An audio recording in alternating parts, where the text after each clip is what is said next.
Olá, alunos. O tema da nossa aula hoje são doutrinas sociais que surgiram no século XIX devido a esse contexto que nós estamos verificando da Revolução Industrial. Bom, a primeira doutrina social que a gente vai observar aqui é o socialismo utópico. O socialismo utópico foi fundado por esses três homens aí: o Henri de Saint-Simon, francês, Robert Owen e Charles Fourier. É, Aqui está o período em que eles viveram. Qual o conceito do socialismo utópico? O socialismo utópico de Saint-Simon, Fourier e Owen, eles consideravam a economia de mercado competitiva, injusta e irracional. Eles pregaram mais a união universal do que a luta de classes e confiaram nos capitalistas para cooperar com ele, financiando seus projetos. E o socialismo de Estado envolve a posse do governo e a operação de todos os setores com o propósito de alcançar os objetivos sociais.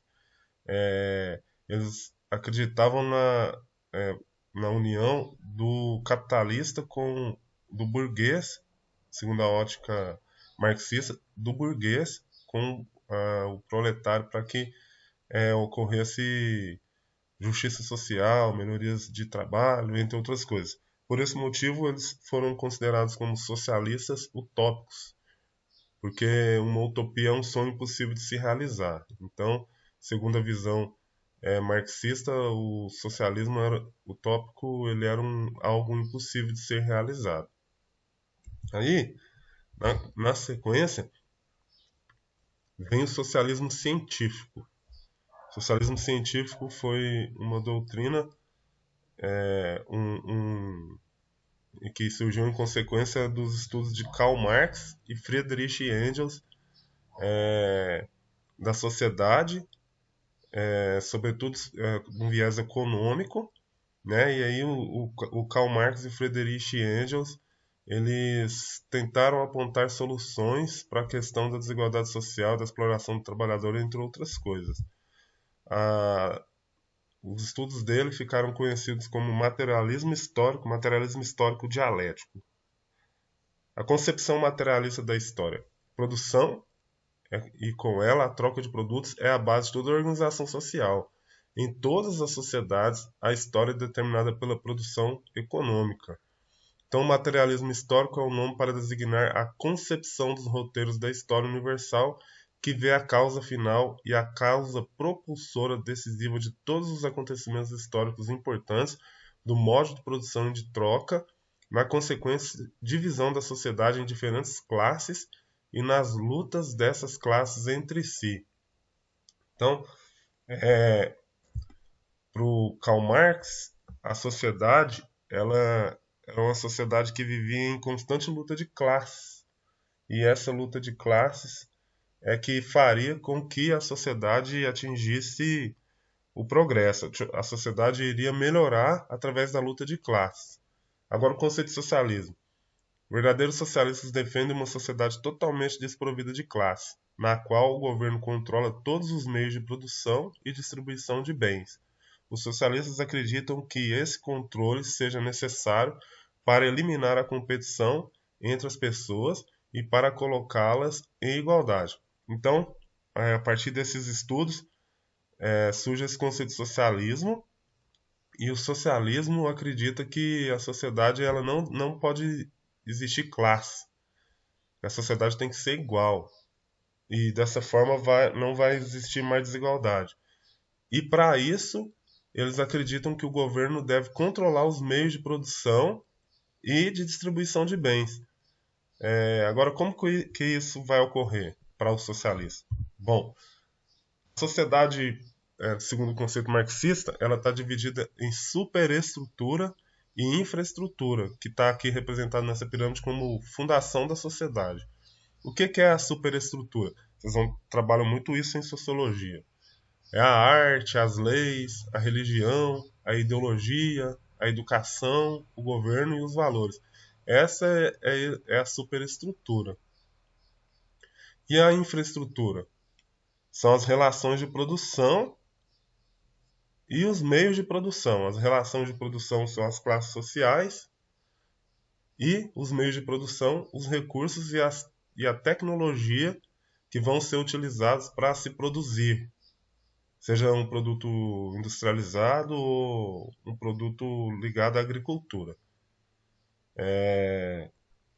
Quais são as classes sociais para o Karl Marx? São apenas duas, a burguesia e o proletariado. Então, entre a burguesia e o proletariado que se dão as relações de produção. E essas classes sociais, elas transitam ali nos meios de produção, né? Vamos para o próximo slide aqui.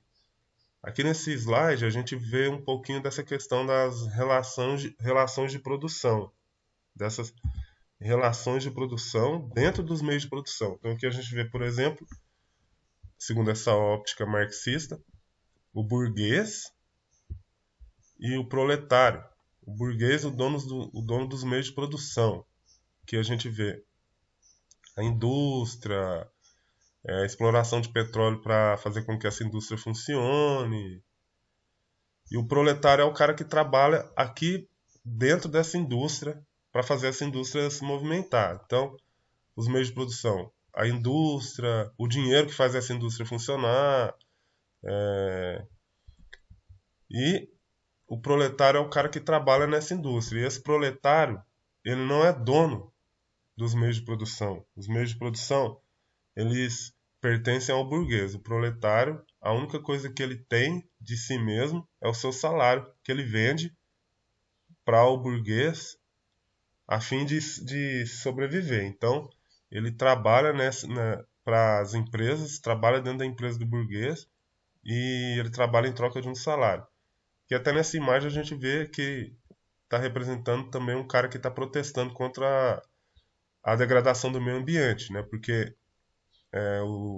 nessa relação de produção, o burguês ele vai aqui nessa charge, nessa caricatura, ele vai explorar as riquezas ambientais do planeta e dessa forma ele está degradando o meio ambiente.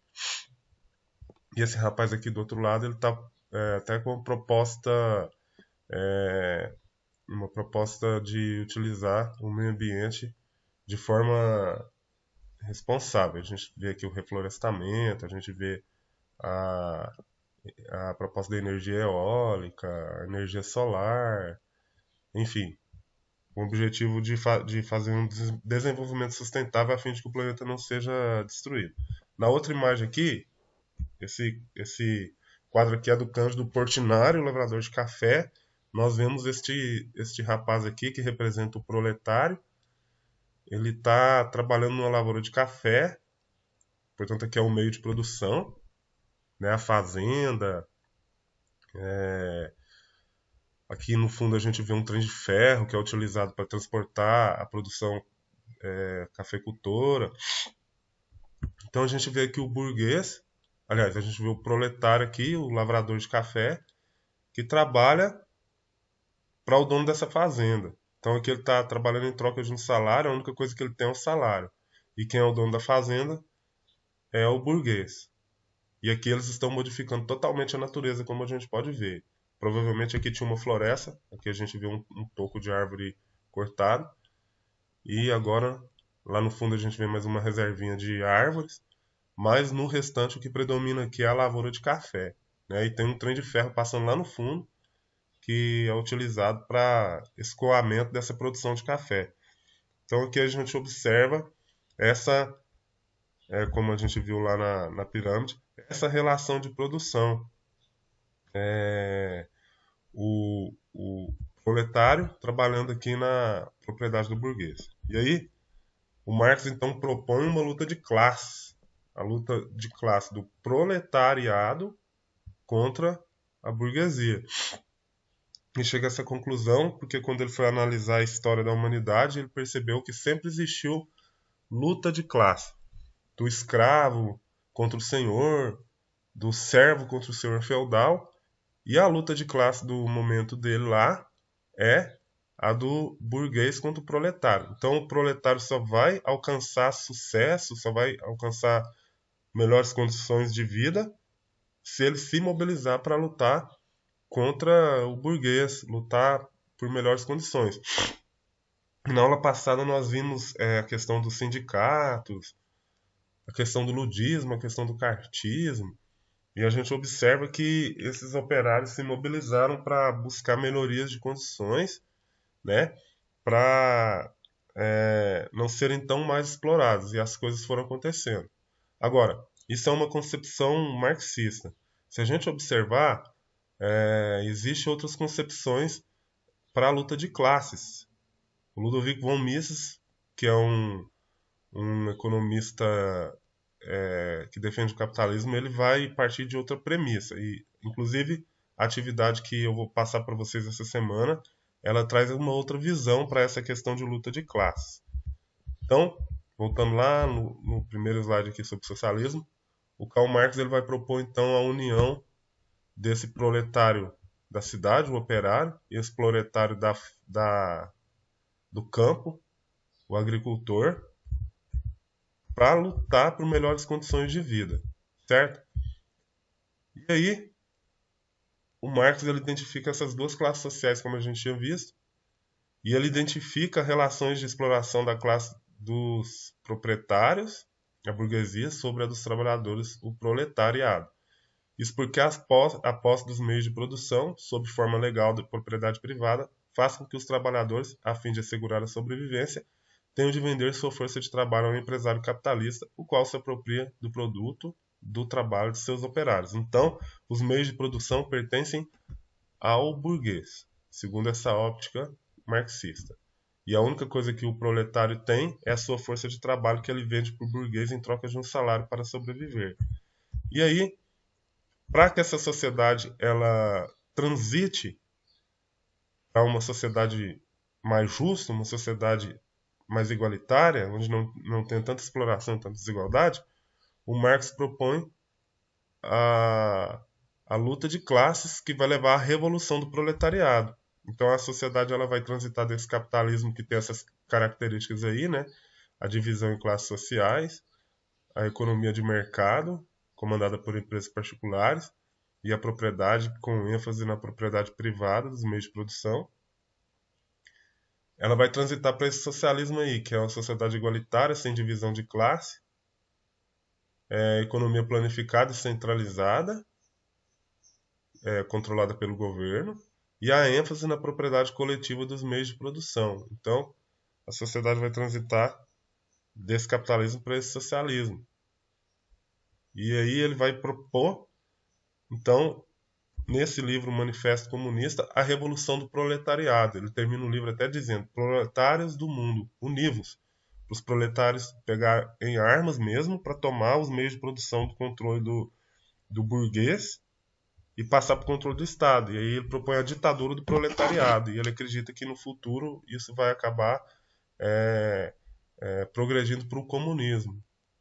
Então, essa é a proposta do Karl Marx, né, para tentar resolver esse problema da desigualdade social, certo? E daí vai surgir uma série de movimentos, série de partidos políticos, vai culminar com a Revolução de 1917 na Rússia, a Revolução Russa, e até hoje essa ideologia ela é forte no mundo todo, inclusive no Brasil, né? E a gente ainda está nessa questão, nesse debate, vivendo esse debate do capitalismo contra o socialismo. E aí, para terminar, a gente tem aí um slide com a Comuna de Paris em março, que durou de março a maio de 1871 e já sofre influência dessa doutrina aí. A gente vê aí os operários tentaram tomar o poder na cidade de Paris naquele momento da história. Bom, nós vamos fazer uma atividade essa semana que eu tirei desse artigo aqui, que está nesse site aqui, do Mises Brasil, certo? Aí você vai pegar essa atividade, você vai ver que é esse artigo aqui que está lá, e aí eu faço duas perguntas, para vocês me apontarem a principal diferença entre a visão de luta de classes que o rapaz que escreveu esse artigo traz para o que o Karl Marx defendia, certo? Então, era isso aí. E até eu desejo a vocês um excelente dia e até a próxima aula.